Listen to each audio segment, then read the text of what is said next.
बात उन दिनों की है जब मेरी नियुक्ति एक अच्छी कंपनी में एक अच्छे पे पैकेज के साथ हुई थी और मैं कंपनी की गेस्ट हाउस में रह रहा था। दिल्ली में वैसे भी मकान ढूंढने में थोड़ा वक्त तो लगता ही है। एक दिन शाम को लगभग 7 बजे मेरे पास एक लड़की का फ़ोन आया। सर, मैं आशा बोल रही हूँ। मैं आपसे आज ही मिलना चाहती हूँ। आप थोड़ा समय दे सकते हैं? मैं अगर आज आपसे नहीं मिली तो बहुत देर हो जाएगी। मैंने हामी भर दी और उसे आधे घंटे बाद किसी समय आने के लिए कह दिया। 8 बजे आशा मेरे पास गेस्ट हाउस के रूम में थी। सर, मैं आपकी कंपनी में एक जूनियर ऑफिसर के पद के लिए इंटरव्यू दे चुकी हूँ। अभी इस विषय में निर्णय नहीं लिया गया है। मेरे हालात अच्छे नहीं हैं। मेरे पिता का निधन मेरे बचपन में ही हो गया था। माँ ने मुझे बड़ी कठिनाइयों के साथ पाला है और मैं ही उनका एकमात्र सहारा हूँ, कहकर वह भावुक हो गई। उसकी आंखों से आंसू छलक गए। मैं उसकी भावना से भरी बातचीत से प्रभावित हो चुका था। उसकी सुंदरता पर मुग्ध हो गया था। मेरी उम्र उन दिनों लगभग 30 की रही होगी और मैं अविवाहित था। दूसरे ही दिन आशा का बायोडाटा मेरे अपने ऑफिस में मंगवा लिया, लेकिन उसकी प्रतिभा के आधार पर उसका चयन हो चुका था। आशा को तो यही लगा कि उसका चयन मेरी वजह से हुआ है। आशा का प्लेसमेंट मेरे ही विभाग में हो गया। उसकी नज़दीकियाँ जैसे जैसे बढ़ती गई, मुझे वह और भी अच्छी लगने लगी। अब तो वह बगैर किसी पूर्व सूचना के साधिकार गेस्ट हाउस में मेरे कमरे में आने लगी थी। कभी चाय पर तो कभी डिनर पर उसका साथ मुझे भाने लगा था। हम दोनों की नज़दीकियाँ जग जाहिर न होते हुए भी ऑफिस के कर्मचारियों को मन ही मन खटकती थी। हम दोनों ने दफ्तर में पूरी सतर्कता रखी हुई थी, लेकिन जब वह गेस्ट हाउस में मेरे रूम में होती थी तो हमें पूरी स्वतंत्रता होती थी। लेकिन दैहिक संबंध की दिशा में न बढ़कर हम लोग अपने प्यार का इजहार एक दूसरे की पीठ थपथपा कर अक्सर किया करते थे। कभी चुंबन और कभी आलिंगन से हम दोनों ने एक दूसरे को प्यार नहीं किया था। हाँ, अपनी कल्पना में मैं उसे कई बार चुन चुका था। अचानक आशा का ट्रांसफ़र इलाहाबाद हो गया। फिर हम दोनों एक दूसरे के संपर्क में नहीं रहे।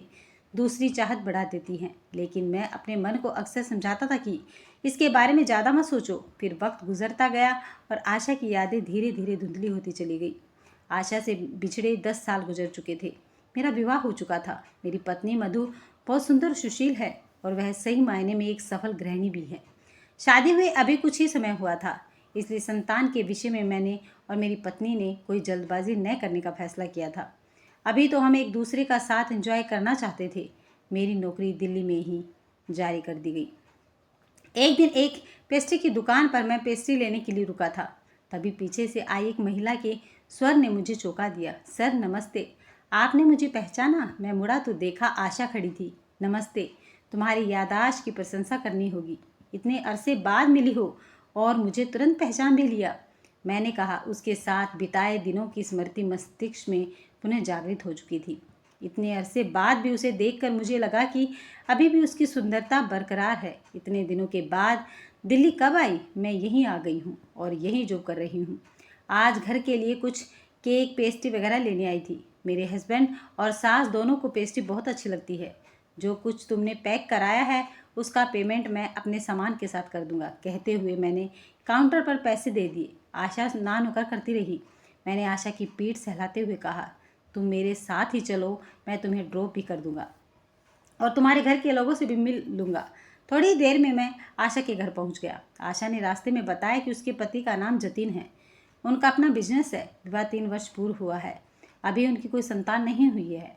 आशा की सास ने घर का मुख्य द्वार खोलते हुए मेरा स्वागत किया। आशा ने मेरा परिचय कराया। मम्मी जी, ये श्रीकांत है। 10 साल पहले मैं इनके दफ्तर में ही काम करती थी। इन्होंने मेरी बहुत सहायता की थी, बहुत अपनापन दिया था। खैर, हम लोगों ने साथ साथ चाय पी। जतिन अभी अपने कामकाज से वापस नहीं आया था। मैंने आशा की प्रशंसा करते हुए माँ जी से कहा, आपके घर व ड्राइंग रूम का इंटीरियर बहुत अच्छा है। माँ जी ने कहा, यह सब तो आशा का कमाल है। आशा को घर सजाने का बहुत शौक है। एक दिन मैं आशा के घर पहुंचा तो माँ जी तो घर पर ही थी, पर जतिन अभी वापस घर नहीं पहुंचा था। जतिन अक्सर अपने बिजनेस में ही व्यस्त रहता था। आशा मुझे बैठाकर चाय बनाने चली गई। मैं ड्राइंग रूम में माँ जी के साथ बातचीत करता रहा। जब आशा चाय लेकर आई तो मैंने माँ जी से कहा, आशा चाय बहुत अच्छी बनाती है। तारीफ करना तो कोई श्रीकांत जी से सीखे, ये प्रशंसा करने में माहिर हैं। जतिन के पास तो इतना समय ही नहीं होता कि वे कभी मेरी ओर गौर से देखें। कहते हुए आशा मेरा हाथ पकड़कर मुझे दूसरे कमरे की ओर ले चली। आइए, मैं आपको जतिन का कंप्यूटर दिखाती हूँ। यह तो मात्र बहाना था मुझे एकांत में ले जाने का। माँ जी रसोई में व्यस्त हो चुकी थी। मम्मी जी का बहुत सहारा है। वैसे तो अच्छा खासा समय ऑफिस में गुजर जाता है, पर आप यह तो मानेंगे कि प्यार और स्नेह की भूख अपनी जगह होती है। बड़ा मन करता है कोई अपनापन जताए, अपना सा लगे, मोहब्बत से गले लगाए, पर ऐसा कुछ जतिन के साथ कभी हो ही नहीं पाता। कहते कहते वे मेरे निकट आ गई। प्यार से उसकी पीठ सहलाते हुए मैंने धीमे स्वर में कहा, मुझे तुम अपना ही समझो। अब जब एक अंतराल के बाद हम दोबारा मिले तो मैं प्यार की कमी तुम्हें कभी महसूस नहीं होने दूंगा। माँ जी के आने की आहट से हम दोनों सतर्क हो गए। आशा की पीठ पर जो हल्का सा स्पर्श हुआ था, उससे मेरे मन में कई प्रश्न उठ खड़े हुए। शायद आशा को मुझसे कहीं अधिक अपेक्षा रही होगी। इस एकांत के क्षणों में कुछ भी हो सकता था। एक दिन मेरी पत्नी मधु किट्टी पार्टी से लौटकर घर आई। बातचीत के दौरान मधु ने मुझे बताया, किट्टी पार्टी में मिसेस चोपड़ा तुम्हारे बारे में जानने के लिए बहुत उत्सुक हो रही है। वे तुमसे बहुत इम्प्रेस्ड हैं, अक्सर तुम्हारी तारीफ करती हैं। मैंने चुटकी लेते हुए कहा, मधु, मुझे पता चला है तुम भी मेरी तारीफ में अपनी सहेलियों से बहुत बातें करती हो। मधु ने प्रतिक्रिया में बस इतना कहा, मैं झूठी तारीफ नहीं करती, आप हर तरह से तारीफ के काबिल हैं। फिर मेरी पीठ सहलाते हुए बड़े प्यार से कहा, you are really sweet husband. मैं फूला नहीं समाया और आत्मविभोर हो गया। आशा अक्सर अपने ऑफिस से मेरे कार्यालय में आ जाती थी और मैं उसे उसके घर ड्रॉप कर दिया करता था। अपनी कंपनी में आशा अपने मधुर व्यवहार और कार्यशैली में गुणवत्ता के कारण कई प्रमोशन प्राप्त कर चुकी थी। उसे उसके दफ्तर में सभी बहुत पसंद करते थे। एक दिन जब वह कार में मेरे साथ अपने घर की ओर जा रही थी तो मैं उसके मार्शल शरीर पर मुग्ध हो उठा। मैंने मन में बिताए दिनों की नज़दीकियाँ तरोताज़ा हो उठी थी। तब मन में ख्याल आता था कि काश आशा के साथ मेरी नज़दीकी कुछ इस तरह बन सके कि मज़ा आ जाए, पर अक्सर मुझे अपने इस विचार पर हंसी आती थी। आशा जैसी लड़की का निकट होना एक संयोग की बात है।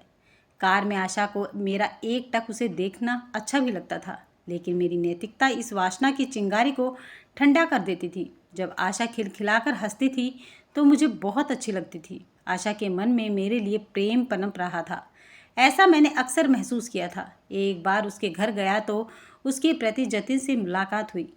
वह एक सभ्य और सुलझा हुआ इंसान था। मैं आशा के घर जाता रहता था। वह कभी कभी बच्चों जैसी मासूमियत के साथ हट करके मुझसे किसी चीज़ की मांग कर बैठती थी तो जतिन उसे समझाता था। उत्तर में वह कहती थी, तुम हम दोनों के बीच में मत पड़ो जतिन, मैं सर से जो चाहती हूँ साधिकार लूँगी। ये उम्र में हम बड़े हैं और इनसे हम लोग कुछ भी ले सकते हैं। मैंने आशा को उसकी शादी की सालगिरह के मौके पर सोने का ईयररिंग भेंट किया, जिन्हें पहनकर उसे लगा, कैसी लग रही हूँ। इसे पहनकर मैंने कहा, बहुत सुंदर। मेरे करीब आकर उसने मेरा हाथ पकड़कर अपने सिर पर रख लिया और बोली, मुझे आपका आशीर्वाद चाहिए सारी ज़िंदगी, बस ऐसे ही प्यार करते रहिएगा। मैंने कुछ नहीं कहा, किंतु मन ही मन खुश था। मेरी मर्यादा ने मुझे बांध रखा था, लेकिन अक्सर आशा के मुख पर आते जाते हाव भाव उसके दिल में छिपे तूफान को छिपाने में असमर्थ होते थे। एक दिन किसी कार्यवश जतिन को लखनऊ जाना पड़ा। अपने ऑफिस से लौटते हुए आशा को लेकर मैं आशा के घर पहुंचा। रास्ते भर आशा बहुत प्रसन्न दिखाई दी। घर पहुंचने पर आशा ने अपने पर्स से घर की चाबी निकाली। मेरे पूछने पर आशा ने बताया, 2 दिन पहले मम्मी जी मेरे जेठ के यहाँ कानपुर गई हैं। वापसी में जतिन उन्हें कानपुर से ले जाएंगे। थोड़ी देर के बाद जब मैंने उसके घर में जाना चाहा तो आशा ने कहा, आप रुक जाइए, ऐसी भी क्या जल्दी है। आज मैं घर पर आपको ट्रीट दूंगी, खाना हम साथ में खाएंगे। अकेले रहने का मौका तो कभी कभी ही मिलता है। कहते हुए उसने मुझे बाहु पास में लेने की चेष्टा की। मेरे समीप होने का पूरा लाभ उठाना चाहती थी। पहले तो मैं संकोचवश वहाँ से हटना चाहा, किंतु उसका आकर्षण मेरी व्यवस्था बन गया। ऐसे अंतरंग क्षणों में हम एकाकार हो गए, एक अलौकिक दुनिया में खोए रहे। दूसरे दिन भी इसी आनंद की पुनरावृत्ति हुई। हम दोनों भोजन कर चुके थे। आशा ने कहा, आप थोड़ी देर संगीत का आनंद ले, मैं बस थोड़ा फ्रेश होकर आती हूँ। वह आई तो हल्के आसमानी रंग की साड़ी में थी और बहुत प्रसन्न थी। अभी तो मैं आपको बिल्कुल नहीं जाने दूंगी, बस थोड़ा समय ही तो लगेगा, कहकर उसने मेरा हाथ थाम लिया और दूसरे कमरे की ओर ले चली। मत सवर में उसने पूछा, मैं दुल्हन जैसी सुंदर लग रही हूँ ना? फिर इतराते हुए कहा, आज मैंने श्रृंगार आपके लिए ही किया है। आप मुझे जी भर कर प्यार कर सकते हैं। मैं प्रेम की गहराई में डूब जाना चाहती हूँ। वह बोली। बहकने लगी थी वह और मुझे बाहु पास में लेने के लिए मचल रही थी। मैं कदम बढ़ाकर बहुत दूर तक जा सकता था। प्रलोभन चरम सीमा पर था। हालात विवश कर रहे थे। देह संबंध के लिए उसे बहुत आश्चर्य हुआ जब मैं एकाएक पलंग से उठ खड़ा हुआ। जरा इधर आओ मेरे निकट, मैंने आशा से कहा। मैं तुम्हें बहुत पसंद करता हूँ। तुम्हारे व्यक्तित्व में कई अच्छी बातें हैं, लेकिन जो प्रेम तुम मुझ में ढूंढने का प्रयास कर रही हो वह जतिन के हृदय में भी हिलोरे मार रहा है। नदी को जानने के लिए गहराई में उतरना पड़ता है। किनारे पर खड़े होकर नदी की गहराई पता नहीं चलती। तुम्हारा समर्पण और सानिध्य केवल जतिन के लिए है। वह सब जो आसानी से उपलब्ध है उसे कोई इतनी आसानी से ठुकरा सकता है, ऐसा आशा ने कभी सोचा न था। थोड़ी देर चुप रही, फिर उसने बहुत भावुक होकर कहा, आज की इस निकटता ने हमारे संबंधों को एक नया अर्थ दिया है। यह आपने सिद्ध कर दिया कि आपने मेरी नज़दीकी से कोई लाभ नहीं उठाना चाहा। जो पवित्र प्रेम और सम्मान आपने मुझे दिया है उसे मैं ज़िंदगी भर याद रखूँगी। आप हमारे घर आते जाते अवश्य रहिएगा। आपको अभी भी रोकने की मेरी चाहत है, लेकिन जाने का निश्चय आप कर चुके हैं।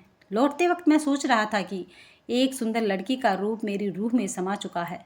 वह भी मुझे पसंद करती है, लेकिन हमारी सोच के तरीके बदल चुके हैं।